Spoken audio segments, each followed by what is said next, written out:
اللہ نے میرے نبی کو کیسا بنایا؟ ایک بدو عورت ہے، ان پڑھ عورت ہے، ام معبد الخزاعیہ، وہ میرے نبی کا حلیہ بتاتی ہے. آپ کو ترجمہ کر کے سناؤں گا، لیکن آپ الفاظ کا ردم اور الفاظ میں میوزک وہ آپ سب محسوس کریں گے. وہ بدو عورت کہتی ہے رأیت رجلا ظاہر الوضاء ابلج الوجه حاسن الخلق لم تعبه ثجلة ولم تزر به سعلة وصيم قصيم في عينيه دعج في أشفاره وطف في صوته سحل في لحيته كثافة في عنقه سطع وصيم قصيم أكحل أحور أزج أقرن إن تكلم علاه البهاء وإن سكت فعلاه الوقار وكأن منطقه خرزات نظم ينحدرن. اللہ، پتہ چلا کہ الفاظ کا ردم. وہ کوئی بولو تو صحیح، کیا ردم ہے. اب ترجمہ سنو. وہ کہتی ہے اپنے خامد کو کہ ابو معبد، ایک شخص آیا تھا، مجھے یوں لگا جیسے 14ویں کا چاند کپڑے پہن کے زمین پہ اتر آیا ہو. سبحان اللہ، کیا کہ انتہائی خوبصورت، انتہائی حسین و جمیل، پیٹ نکلوا نہیں کہ بدصورت ہو جائے. کہا اتنا خوبصورت تھا کہ سر سے پاؤں تک حسن اس کا غلام تھا، خوبصورتی اس کی باندھی تھی، اور میں جدھر سے دیکھتی تھی مجھے حسن ہی حسن نظر آتا تھا. اور جب میں اس کے چہرے پر دیکھتی تو میری آنکھ نہیں بھرتی تھی، میرا جی چاہتا تھا میں دیکھتی جاؤں دیکھتی جاؤں دیکھتی جاؤں، میرا دل نہیں بھرتا تھا. کون؟ وسیم. وسیم اسے کہتے ہیں جس کو دیکھنے سے دل نہ بھرے. قسیم، جدھر سے دیکھو حسن ہو، اسے کہتے ہیں قسیم، کہ اس کی آنکھیں بڑی موٹی. احور، ادعج، اشکل، انجل، ابرج، اہدب، یہ سب میرے نبی کی آنکھوں کی تعریف ہے. ان 5-6 الفاظ کا ایک مطلب ہے کہ اللہ نے کائنات میں ایسی حسین آنکھ کسی کی بنائی نہیں تھی.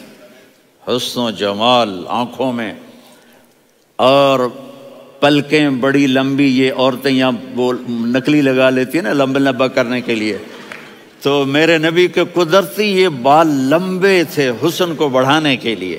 داڑھی بڑی خوبصورت تھی.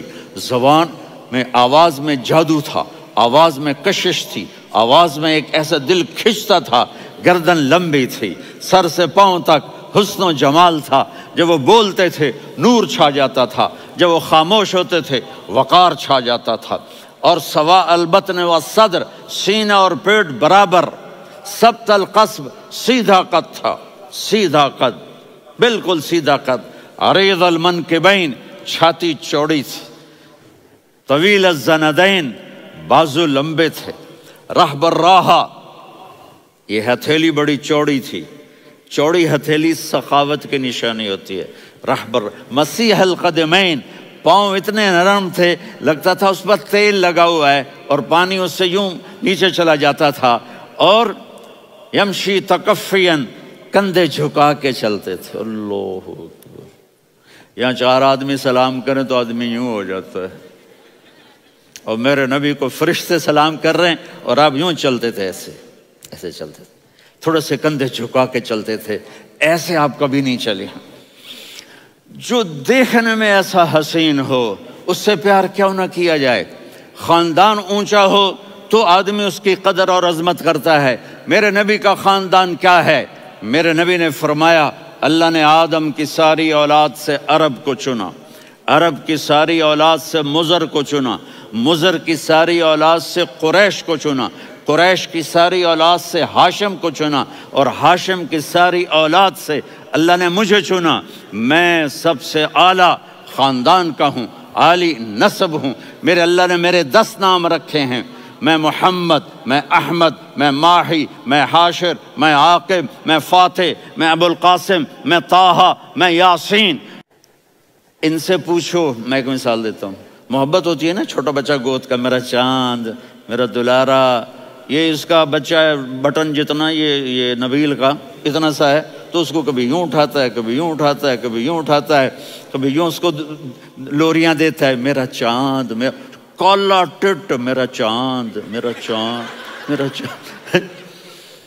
تو میرے رب کو اپنے حبیب سے محبت ہے تو صرف محمد نہیں کہتا، چونکہ محمد کہنے سے محبت کا فلو نکلتا نہیں، تو اللہ نے اپنی محبت کے فلو کو نکالا، میرا محمد، میرا احمد، میرا ماہی، میرا حاشر، میرا عاقب، میرا فاتح، میرا قاسم، میرا ابو القاسم، میرا طٰہٰ، میرا یاسین، یہ اللہ نے اپنے حبیب کے نام۔ اور پھر قرآن میں جاؤ، شاہد، مبشر، نذیر، داعی الی اللہ، سراج منیر، رؤوف، رحیم، عزیز، حریص، مزمل، مدثر، یہ اللہ نے پورے قرآن میں سارے نبیوں کا نام لیا، یا عیسیٰ، یا موسیٰ، یا یحییٰ، یا ابراہیم، یا نوح، نام لے کر پکارا، لیکن اپنے حبیب کو ایک دفعہ بھی یا محمد نہیں کہا، بلکہ لقب سے پکارا، یا ایھا النبی، یا ایھا الرسول، یا ایھا المزمل، یا ایھا المدثر۔ میرے رب نے اپنے حبیب کو ساری نسلوں میں سب سے عالی نسل بنایا۔ اگر اپنے نبی سے پیار نہ کریں تو کس سے پیار کریں؟